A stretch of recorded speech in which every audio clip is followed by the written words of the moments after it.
Good morning, stave cutters.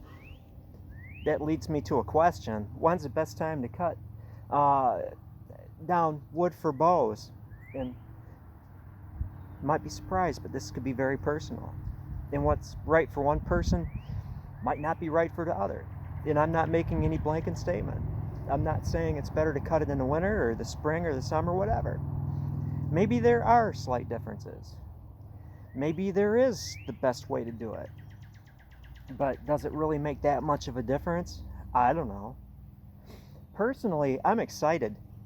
Not only because it's actually warm and sunny. I don't even need this flannel shirt on. I guess I'm doing it out of habit. But I'm excited not only because it's warm, that pretty soon it's going to be time for me to cut a few things for staves.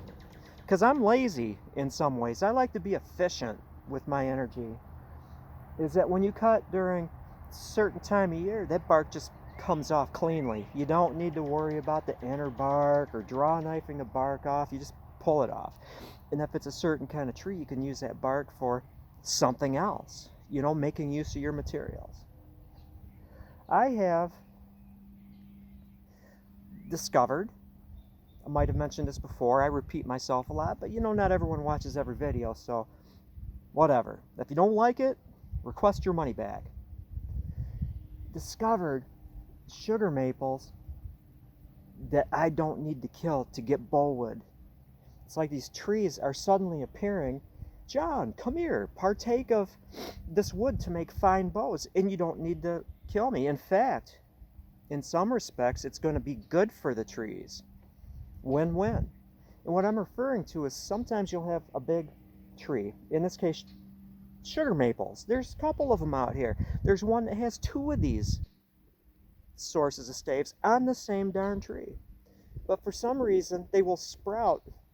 Maybe it was damaged somehow, like another tree came down, because when you affect the outer layer of a tree, it can cause advantageous branching. Picture this, big tree. I suppose I could actually take a picture of it and use it for the thumbnail. I shall do that. Good idea. And then this nice tree is sprouting out of the side and going into the bark of the other one. I could trim that secondary tree off, use it for bollwood without hurting the main tree. In fact, the main tree will say thank you. And I do it during the right time of year, bark will just peel off. A benefit that I've seen personally, because all trees are individuals, is that these suckers that I'm cutting off of these sugar maples, they don't have branches right away. They're just clear trunks full of bows.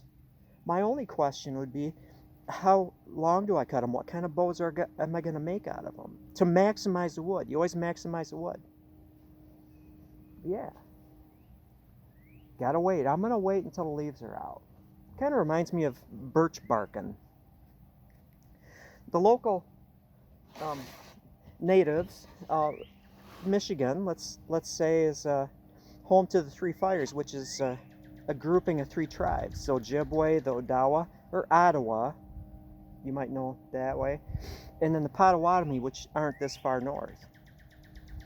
And Ojibwe and Odawa historically they'd gather on black ash for black ash basket making, and in birch bark for all sorts of various things, from the canoes to containers, quill boxes being one. And they would say you would gather your birch bark in months that have J's in them. And this is a little later, when the Julian calendar came here. Spring would be the time when the trees are starting to grow. Actual growth is taking place. The bark will slip off.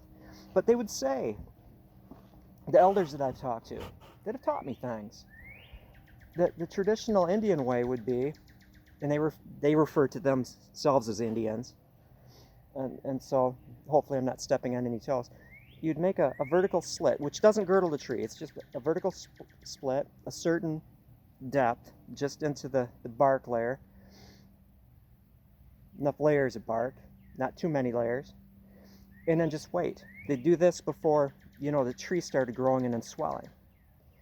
And then when the tree swelled, boom, it would pop the bark off. So they're not having to like peel the bark off. The tree actually peels the bark off. Vertical slit, so there's a, the reduction in ability to hold onto the tree. The tree swells, boom. And some of the old ones would tell me that walking through the woods in the spring would sound like shotguns going off, because it would be bam, bam, bam, bam, bam, bam. And they wouldn't skin the whole trees, just sections, for whatever they needed it. Bam, bam, bam. When that bark pops off. It's pretty cool. And the tree would do it on its own in a way that wouldn't kill the tree. It would form a different kind of bark. And driving down the road, along with, because I had glacial geology, it's fun driving 127 and 75 in Michigan, because you get this, that's a terminal moraine, that's a medial moraine, that's a came, that's a kettle. You can also drive down the road and see these old birch trees, paper birch, Betula papyrifera, and see where there's a section of rough, different bark on it. And that's where at one time native person had gathered the bark to make stuff. That fascinates me. It's like finding an arrowhead and then holding it, and you're feeling the energy. Somebody held this a long time ago, or a dart point,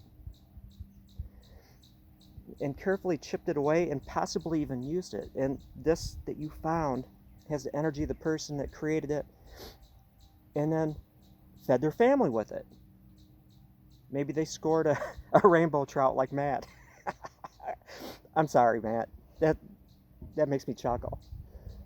But yeah, that's all. I'm gonna leave it at that. I mean, definitely, if you have a favorite time of year to gather your wood, let it be known. Just know that exception. And I've done this before. I read somewhere or heard somewhere, I don't know where.